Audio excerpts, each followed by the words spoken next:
Never done this before, and I'm actually genuinely nervous about it because on the podcast we can edit anything and switch things. But as I talked to Anya, she's like, "Why don't we go live with this? Let's play around with it and talk about it." So I'm super excited. Anya, welcome to the show, and thanks for participating and helping out. Thank you so much for having me. I'm super excited. And after 6 years of streaming, I'm also nervous. So you're good. That's I normal. love it. That's I human. love it. Well, obviously, today we're going to talk about going live with your content. That's kind of the main subject. But Anya, you have a ton of experience here. Maybe before we dive in, could you just talk a little bit more about your background, what you love about marketing, maybe what you love about live content, and that'll kick it off. Yeah, absolutely. Those are great questions.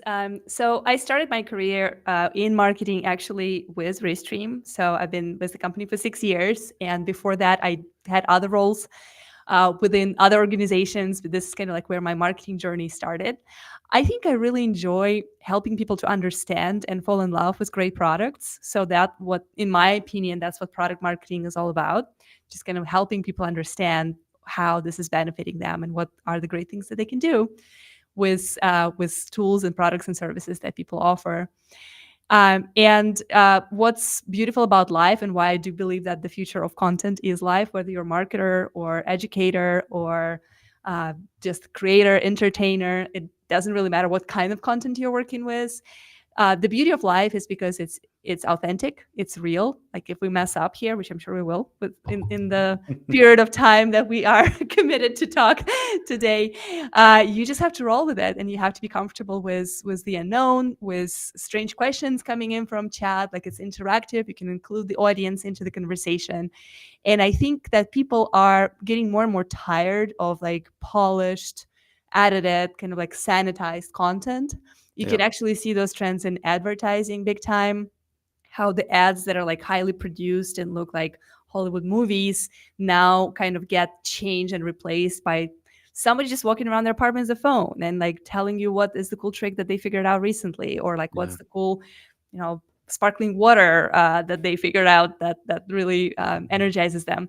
So Yeah. like I think in a similar manner, the authentic, the real and interactive element of life is what is going to be more and more exciting for content creators, and that is still kind of like a blue ocean, not a red ocean, if you're familiar with the term, because a Mhm. lot of people are doing other types of marketing and content, but not that many people are going live. You're a great example of that, right? This is your first time, so it's a great moment to jump on the live streaming before it became one thing that everyone else is doing, so you can actually win big and stay ahead of competition.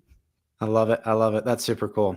So, when we're talking about going live, I think one of the first questions I had is how do you prepare? How do you prepare to have like a really helpful live stream and to make it go off without a hitch? So, maybe we talk about, first of all, how do you prepare content wise? And then on top of that, how do we, kind of prepare on the promotion side before we go live? So, what are your thoughts on like, what's best practices to prepare when you're looking at going live? Yeah, so I would say the most important thing that you want to prepare is you want to know what you're going to be talking about, right? And you want to also know who are you talking to. That's kind of just a pretty generic marketing principle. Like you never write for anyone, you write for someone in Yeah. particular, right? So similar here, you want to envision like who is the audience, who would get the most out of it. Like in my opinion, this conversation is great for marketers, content creators, social media managers, anyone who is working with content, anyone who is working with social platforms, potentially people who are working in different capacities, even entrepreneurs, business owners who are thinking about ways to connect with their customers, generate leads, get more visibility for their brand. So those folks are the ones that I have in mind. That's why we're asking marketing questions. We're thinking about how to promote, how to get the Yeah. most out of it, how to look good on camera. So yeah, just know your audience, know who is the person receiving your message, and think about what's the most compelling way to do it. I like to use a lot of examples, a lot of storytelling. People usually don't remember much if you just give them some generic words or show them some slides and graphics, but they do remember stories or like cool Yeah. examples, like, hey, see how these people did this, and you can do something similar. So That's kind of like how I go about preparation. And of course, there's also the technical element for preparing. Yeah. So one thing is like what you can do with live streaming in terms of the content. And then another part is what do you need to make sure that nothing fails? Because it's a nerve-wracking experience. There's a lot of little moving parts in here, right? There's your gear, there's your computer, your internet connection, your lights, your sound. So for that, I recommend creating a checklist of what is kind of within your budget and what do you definitely want to, where do you want to really excel. To me, sound is very important. I also like good good picture, right? Like, so that's why I choose to have DSLR camera and professional lights.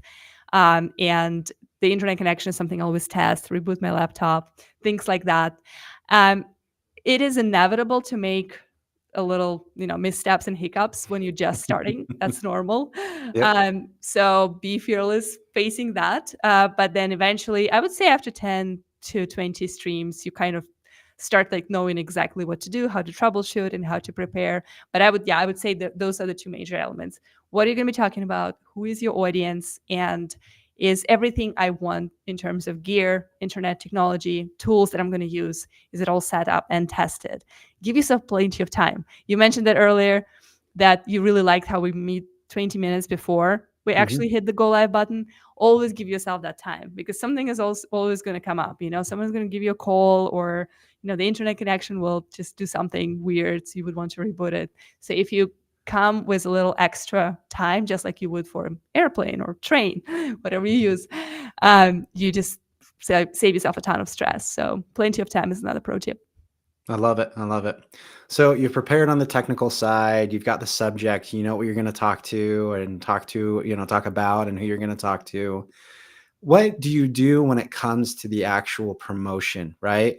What do you do beforehand to let people know about your event and get attendance and get people excited and just ready to participate? How do you plan that out, and what do you recommend there? Yeah, that's a great question too. So I would say definitely leverage all the tools that you have already for promoting any other things that you are typically promoting. So most of us have some kind of a product or a service, or some kind of educational motivation, some kind of an offering, right? So we already have some tools that we use routinely to promote. A lot of times it's an email because we have a newsletter and we have a mailing list. A lot of times it's social media accounts where we work so hard to build that audience and their following. And my recommendation is just use it all. Like, try to make sure that every single tool that's available to you is put to work. So one of the things I always do with my live streams is we schedule them in advance, but not too much in advance. I know it sounds counterintuitive to a lot of people, that like, oh, if I schedule this event a month before we actually do it, right? Like, I will get more exposure. Well, not necessarily. Technically, maybe, but also people will forget whatever they saw a month ago. So I would say the sweet spot is about 7 to maybe 4 days, even when you Okay. schedule an event, and then you allow the algorithms of and platforms to promote it. Because every single platform, think about it, like, we're live on a bunch of different channels right now, right? At least on my side, it's YouTube, it's LinkedIn, it's X. Restream, tools like Restream allow you to go live on a lot of different platforms. Mhm. So each of those platforms has its unique abilities. For example, YouTube is it's a search engine. It's the second biggest search engine after Google. So if you create a smart title and like you say exactly what people are searching for in the name of your stream, you're going to show up whenever people are searching for those things. And in general, there are algorithms that will pick up your live feed, and then it will recommend it to people who are interested in similar things. Now, LinkedIn is a professional audience access, right? This is a great opportunity to connect with people who are decision makers, who are in this work mode. Like, very few people are on LinkedIn just because, for fun, right? They're there because they're working, they're connecting. Networking is part of their job every day. So you're tapping into that ability of professional content and expectation of professional content.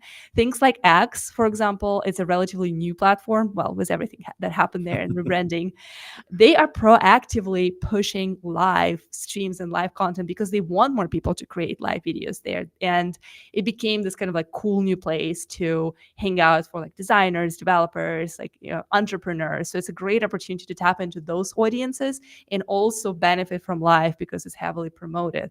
Facebook groups and communities, great opportunity to just tackle like the specific interest group and potentially create private events, right? Like you stream into that group and only people who are members can access it. So leverage all that. And of course, send an email before you go live. I would say 3-4 days before, saying, hey, this is going to happen. You can go on Ant Platform and set a reminder. You can add this to your calendar. And of course, maybe an hour before, 30 minutes before, once again, like, hey, we're going to go live. What also worked a lot for us in Restream is we would sometimes even have a pop-up right on the website. So when people come to Restream to use the product, there'll be a little pop-up saying, hey, we're doing a Q&A session with our product team. Would you like to join? Like you can ask your questions in real time. And people react to that. People love the opportunity to hear what you have to say, to share their feedback, to ask their question and get an answer immediately, to kind of like access the team that's building the product or service. So yeah, use all that, and then yeah, you can have a very, very exciting and interactive stream. I love it. That's super cool. So you've promoted the content, you've gone live. One of the biggest differences about live video versus recorded video, besides the fact that like you can't hide your mistakes and you're probably a little bit more nervous and all that kind of stuff, is the idea of engagement, real-time engagement. People are interacting with you. How do you recommend that you approach that? Before you gave me some tips about, hey, even if you've got this material, prioritize chat, things like that. But for someone who's maybe not familiar with live interaction, how do you play with that? Like, it's different. Like, you're not running off of a script and it's not as formal, but like, how do you roll with the punches, so to say, of live video and interaction? Yeah, it's a good one because for those who are kind of like new to the concept, the difference between, like you mentioned, was any kind of recorded content is like you record it, you edit it, and then you upload it, and it's kind of like a done thing. It's like a movie or a podcast. With live, it's happening right now, and anyone can join, right? Like any person can put a comment right there next to the video, and that comment will be visible for other people who are watching, so other viewers, as well as us, the hosts and co-producers. And the magic of live is that you can include those people into conversation. And instead of making that kind of like a one-way street when you just deliver the content, it becomes a two-way street when it kind of goes both ways. To me, it's extremely valuable for anyone who is interested in what their community, what their audience or customer base has to say. For me as a product marketer, for example, those feedback loops of people coming in and saying, you know what, we really find this whole streaming on Instagram a little confusing. Can you like walk us through how to connect that channel? Like, to me, that is extremely valuable because it gives me so many signals of, okay, this is something we can improve in product. This is what we can improve in education and marketing. This is what we can rethink in terms of how we design this whole journey and the flow, right? Like, so it's absolutely invaluable in terms of how much treasure insights you can get from the audience. But sometimes the conversation is just entertainment, right? Like it's just, let's say, a comedy or like some kind of like a fun discussion or commentary over something, and in that case it just becomes this inclusive experience. So it's not just two of us, it's everyone who is in the chat. They're also talking, they also can give us some ideas, they can actually drive conversation. There are types of streams that are built exclusively on so-called ask me anything, right? Or live Q&A, when the audience is guiding where you're going to go. And if they want to learn more about Instagram streaming, that's where we're going. If they don't care about Instagram and they want to talk about how to stream pre-recorded events, for example, that's where we're going to go.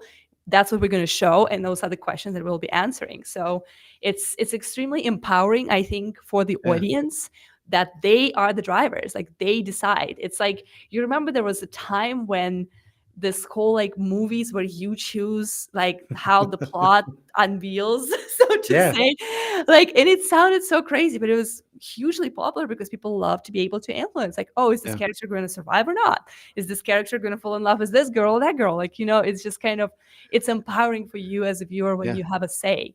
And live streaming is all about it. Like any event, any conversation, any kind of demo or announcement can be well prepared and kind of sort of authentically scripted, if that makes sense. It also can be driven by the audience, and that's what I love about live, is that's when you build relationships, you make connections, and all of a sudden you learn so much about people who follow you, much more than you would from comments and likes. I like that. Yeah, I love that. It reminds me of American Idol. When American Idol went first live, I remember we were there texting into the numbers saying, oh, we can actually control who gets to do this and that. And Yeah. I feel like live video on social platforms is kind of like that same moment, that same feeling again, where it was that novelty, right? Like I'm interacting with a TV show. These are people that somehow I have an influence. And it's so cool that, same thing here. People are seeing your comments in real time. They're interacting with you. It's also like you can't fake it. Like this is authentic. This is real. It's really cool. Like it's really unique. Also, just like having recorded a lot of podcasts, one thing I'm noticing, you get really comfortable in front of a camera, like you said, after like 15, 20 streams.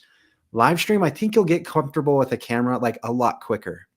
Yeah. Like I don't, because the idea that I can screw up and I can't edit it and things like that, you learn to overcome that fear and say, you know what? Well, if I mess up, guess what? It's okay. I'm going to move on because I can't fix it. And you kind of build this new muscle in the process. And that's been kind of interesting in real time for me to notice that right now and say, oh, this is different. Like, this is kind of cool because I can mess up. And you know what? That's really just fine. It doesn't have to be perfect. And I really like that. Yeah. Speaking of time, trivia question, I guess Oh, for you. yeah. How long does it take to create? How long are your podcast episodes typically? Like, is it like a 30-minute thing or 45-minute thing? Typically 15 to 20 minutes is 15 the to length 20 of our minutes. podcast. Awesome. So you're like already doing it right. Like you're not overwhelming people with this long, long things. Even though sometimes those lengthy things are also interesting, but it Yeah. kind of depends on your format. So how long does it take to edit out 20 minutes of like good quality content for a podcast on average? It's a good question because I actually was spending so much time doing this that I actually outsourced the editing because it took so long for me. But it just depends. But it can take probably 2 or 3, maybe even 4 times the length of the episode just to edit and just to get things how they should go. It takes a while. It takes a significant investment. So a few hours probably for a Yeah. 20-minute type situation. Yeah. So now guess how long does it take to make a 20-minute live stream? Guess in 20 minutes. That's it. You're right. So a lot of people don't think about that from their perspective because they're so kind of caught up in that idea that editing, post-production, all of that, which is absolutely something that you can do, and we'll talk about repurposing later. But think about it. If you are really interested in running an ongoing thing, right? Like that's part of your job, that's part of your passion, whatever that is, Yeah. and you want to do the thing all the time. Just imagine what a life saver and a time saver live streaming technology is if you can just basically commit the exact amount of time you want to talk to your audience, and you'll get better at that. Like the first time you're trying to do a 20-minute stream, you most likely will end up with an 1 hour stream. Like that's kind of how it usually Mm, works because there's so much to talk about. You get yeah. distracted, the comments, whatever. But then eventually you get really good at that because you're just kind of staying on track. You're like focusing.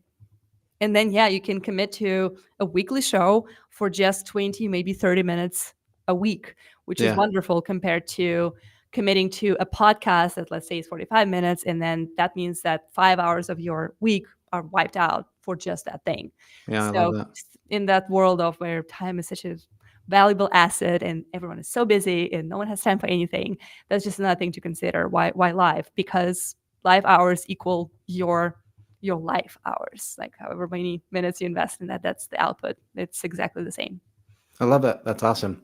Okay, so we talked about kind of the benefits of going live, preparing for going live, the differences, the engagement, like rolling with the punches, having fun going live, being able to be comfortable messing up and moving on with things and all of those benefits. So once the video's over, I think sometimes, at least my perception is, okay, it went live, that's the end. And people always talk about repurposing podcasts and videos and things like that. How can you repurpose and get value out of a live stream days, months, years after the actual event took place?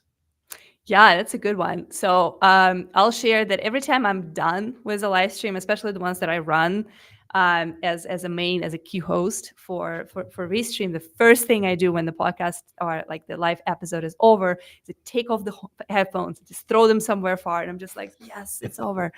I am done. Like Yeah. recharging moment.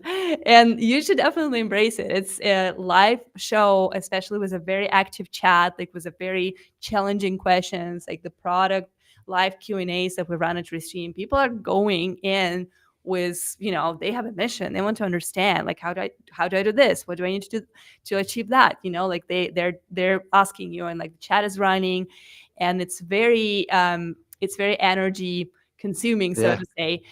So one thing that you can do is just do nothing. I know I sound like a calm app meditation guru right now, but like one of the things literally is do nothing. Because imagine when you go live on all the social platforms, all those social platforms already create this replay kind of like video post for you, so people who were not able to join you live can come back to it later and just rewatch it. While it's not going to be live, but the content is still there. So that's you doing literally nothing. Just took off your headphones and went to have a margarita, right?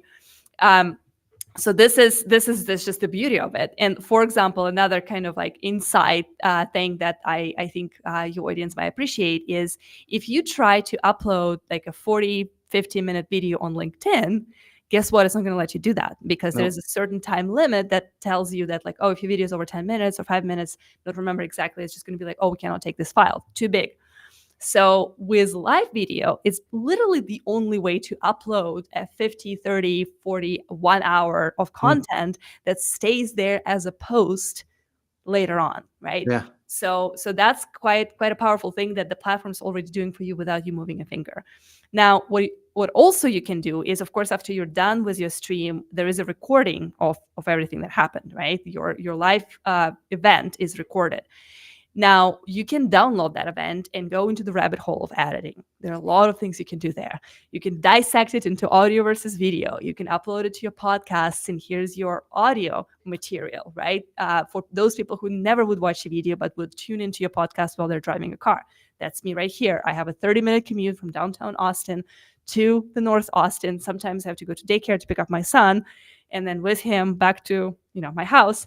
So it's a 45-minute ordeal depending on traffic. So a lot of times I would tune in a podcast, and that's the only time when I would listen.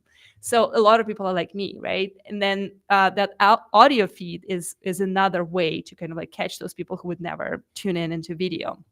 Another thing you can do is you can use wonderful artificial intelligence technology and just run that video through any kind of AI tools. There are plenty of them right now, but just uploading that either audio only or the whole video, and you'll create a text, right? Like, so you'll get this several pages of content, and if your guest was cool, probably there will be some insights there that you can turn Yeah. into a blog post, and then you can search engine optimize it, and then people can learn and find something about your content, about the guest, about the topic, and all that jazz. On top of that, those little highlights that you will edit out with video or without, audiograms or video clips that you can trim and chop out of your stream, can become your short posts. This is your YouTube short. This is your little Instagram story. This is your post on LinkedIn that's actually uploaded and very bite-sized, easy to consume. And of course, you can simply schedule that same video as it is without any editing to go live again to catch a couple of other time zones, the ones that we're not catching today, for example, at 3 p.m. Central Time, almost 3:30 p.m. Central Time, 4:30 on the East Coast, and so on and so forth.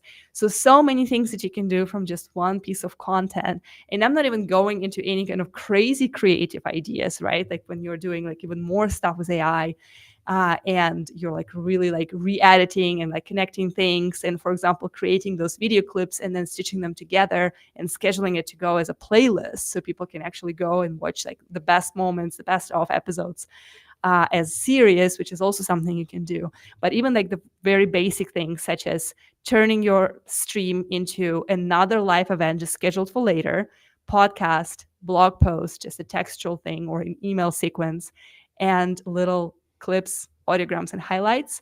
That's already plenty of content that you're getting from just one allegedly 20-minute Yeah. experience.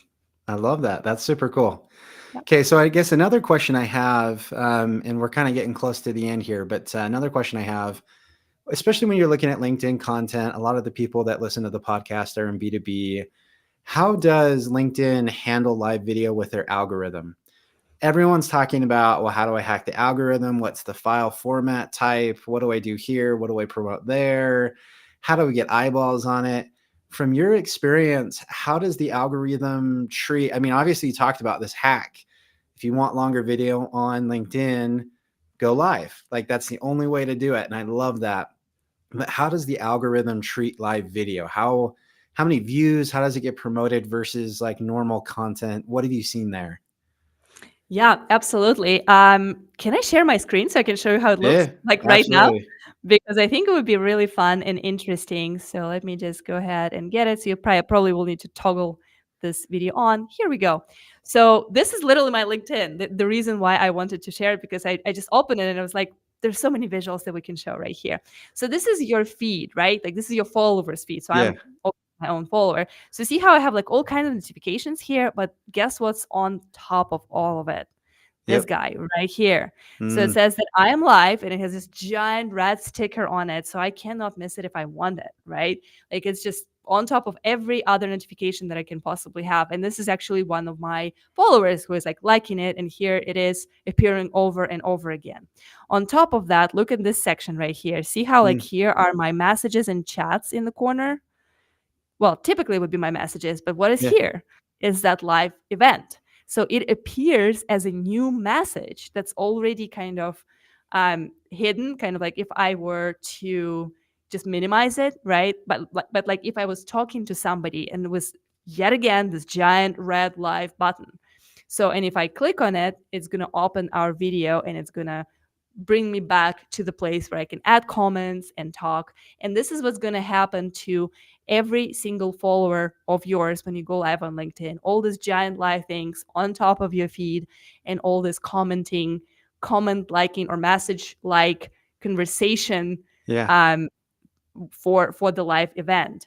And I think it's pretty powerful because when you just posted something, you're just going to be among all this other things on LinkedIn, and live is literally prioritized. And it's very similar when you think about other platforms. If you go on YouTube, you will see that the channels that you follow or that you're subscribed to, when they are live, they get this little kind of like live, or it kind of looks like a little satellite icon that just kind of like Okay. streams. Yeah. So in every single platform that I know of, you always have a little extra visibility. Instagram is another great example. When you just open your app, like right on top where you have your stories, if you happen to be live, that thing will be circled and it's going to pulse. So it's going to really try to get your attention because and platforms really prioritize live content. They want your followers and your viewers to notice that. They want them to join your conversation and to engage with you.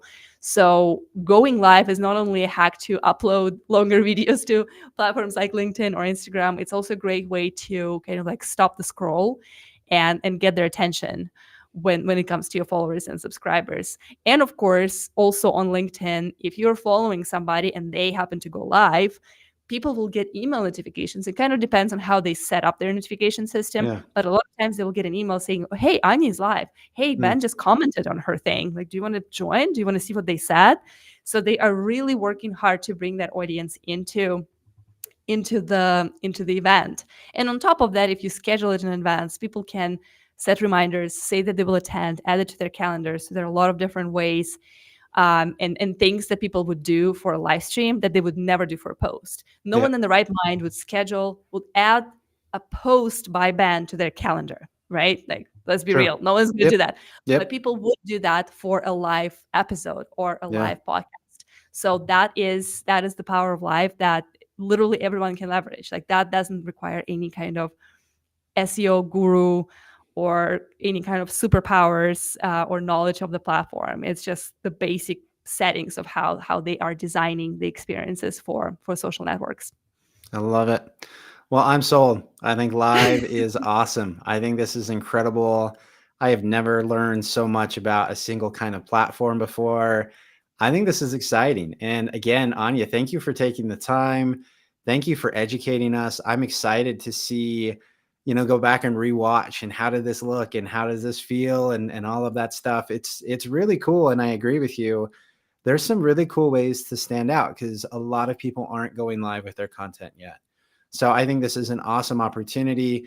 Just like anything when it comes to content marketing, try it, see how it performs, see if it works, give it a few shots, and ultimately see if it fits your brand and your audience and the people that you know. And it's just yet another avenue to share your wonderful content. So I absolutely love it. So Anya, if anyone wants to connect with you, I know that we're live streaming to your platforms as well, but if anyone wants to connect with you and further the conversation, how can they reach out and find you online? Yeah, so you can definitely connect with me, like friend me, so to say, on LinkedIn. It's Anya Resina, and I think it's like Anya with Restream, something like that. So if you look for Restream, you'll probably find a lot of my face all over social platforms because I do tend to run a lot of live events and live streams for Restream. You can also find me on X. It's also Anya Resina. And yeah, if you want to try out Restream, just go to restream.io. And if you happen to talk to our support chat folks and ask for me, they'll probably direct you right to me because most of them know who I am. And it would be wonderful if you have any questions about live and if you would like to try it. If you have any feedback on your experiences with live streaming with whichever product or tool you used, I would love to hear that. And yeah, so it's been really exciting. And thanks for jumping on this adventure with me, Ben, Yeah. because first live stream is always scary, but you did it. You're brave. So I applaud you. And thanks to everyone who's watching now or replay. It's been a pleasure. Yeah, love it. Everyone have a wonderful day. Anya, again, thank you. Shout out Restream. This is really cool. We use the platform here today. I'm excited. Thank you so much. And we'll see you next time on the Content Amplified podcast. Thank you. Bye.